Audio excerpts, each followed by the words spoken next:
Hey folks, Eric here from DirtyAllSneakers.com, and today I want to talk to you about the Garmin Forerunner 745 sport watch. It's been a while since I've done a new watch review, so I thought what better time than the holidays in case you're looking to get one for yourself or for a loved one. Now the newest watch in the Garmin lineup is the Forerunner 745, which replaces the 735. Just to be transparent, I did buy this one myself and I paid $5.99 plus tax. So if you're interested in getting a watch for yourself, I put a link in the description of this video. Just know that it does go to my Amazon affiliate account, so I will make a couple of shekels off your purchase, but at no charge to you, just goes to fund the channel. So to be honest, there's nothing super notable about this watch. The features it offers exist in one or more of the other Forerunner models or the Phoenix models. So I'm going to do a little something different this time around. I'm going to go through the basics and do a series of comparisons with some of the other Forerunners.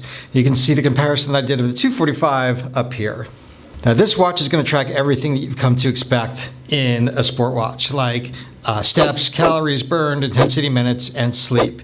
And it's got a whole bunch of sensors, and they include satellite tracking with GPS, the North American standard, GLONASS, the Russian standard, and Galileo, the EU standard. It's got a wrist-based heart rate monitor built in, a barometric altimeter for ascent and descent, a compass, a gyroscope for swimming and other indoor activities, an accelerometer, a thermometer, and the all-important in these times of COVID, although I didn't find it that accurate, the pulse ox blood oxygen saturation monitor, better known as the pulse ox. Now this watch sits in between the Garmin 245 and the 945 in the Forerunner lineup. And this is going to be geared more towards the intense trainer than the 245. That said, it's not as robust in metrics and features as the 945. So let's talk about the main differences between the two watches, the 745 and the 945. The basics are this. The 745 is slightly smaller than the 945 and comes in at 43.8 millimeters by 13.3 as compared to 47 by 13.7. Display sizes are exactly the same at just under 1.25 inches, which gives you plenty of room for 4 metrics per screen.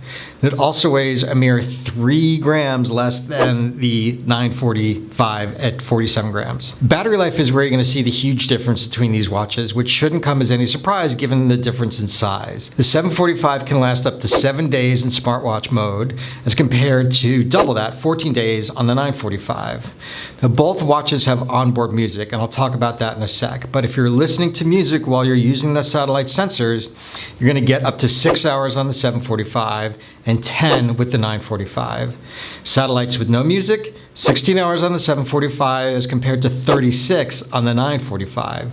So you can wear this during a long course like Barclays or Comrades or a 140.6. 140.6. Lastly, the 745 has Ultra Track mode, which is going to give you 21 hours of satellite tracking. I mentioned that both have onboard music, and the 745 can hold 500 songs, with the 945 holding 1,000 songs. But honestly, if you're like me, this isn't a thing. I make different mixes that I change up depending on my mood, my workout, or any other of 1,000 factors. And none of them, and I mean none of them, have anywhere close to 500 songs on them. But maybe you're different. So those are the major differences. I want to take a few minutes to tell you a few things that I really like about these models. First is body battery. Now this comes on both watches. Body battery is a feature that tells you how rested your body is. It uses a combination of heart rate variability, stress, and activity to estimate your energy reserves throughout the day.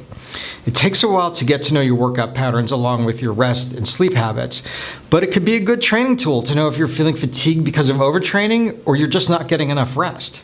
Is it accurate? I don't know.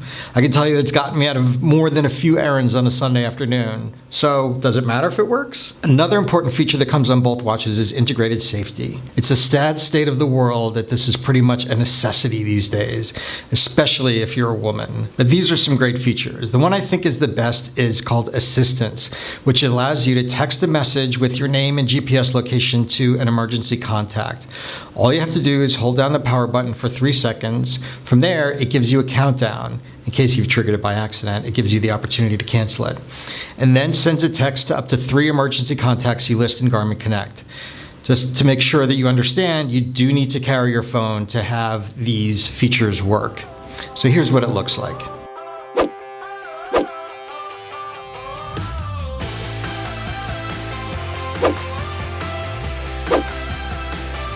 Now, the other safety features include incident detection, which sends a message to your emergency contact when it detects an incident like a crash or something in group live track. One of the great things about these watches is the downloadable training plans that integrate right into the unit themselves. You can set them up in Garmin Connect and it will walk you through your workout for the day, or you can skip it if you don't feel like doing it. Or in Garmin Connect, you can actually go in and reschedule it if you're feeling sick or you're traveling. It really is one of my favorite features, and it takes all of the thought out of remembering your intervals or staring at your watch to find out when you can stop and finally throw up. Now, which one is right for you? I honestly have no idea. There are so many personal factors that go into deciding when to buy something this expensive. Like, well, how much does it cost? 745 is going to run you $499 and the 945 $599. Both are pretty steep. How much are you going to use it? And what events do you do on the reg? Are you a gym rat? Neither watch is probably the right one for that, so bad example, but are you a triathlete? Either could work. Both have indoor and outdoor swim, bike, and run features. Are you a long course or short course participant? Obviously, battery life is going to be a factor when you weigh your decision.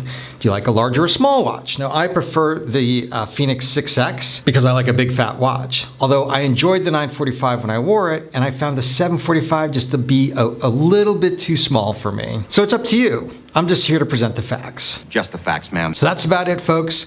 Like I said before, if you're looking to get either of the watches, I put a link below to my Amazon affiliate account. Just know that I will get a couple of shekels off of each of those sales, but at no charge to you. And if you like this video, please smash that like button below, get it up to YouTube algorithm a little bit more. And if you like gear reviews, race reviews, or anything endurance sports related, I'm your guy. Please hit subscribe and the bell next to it so you get notified when I put new videos up just about every week or so. Thanks again for tuning in, and I'll see you next time.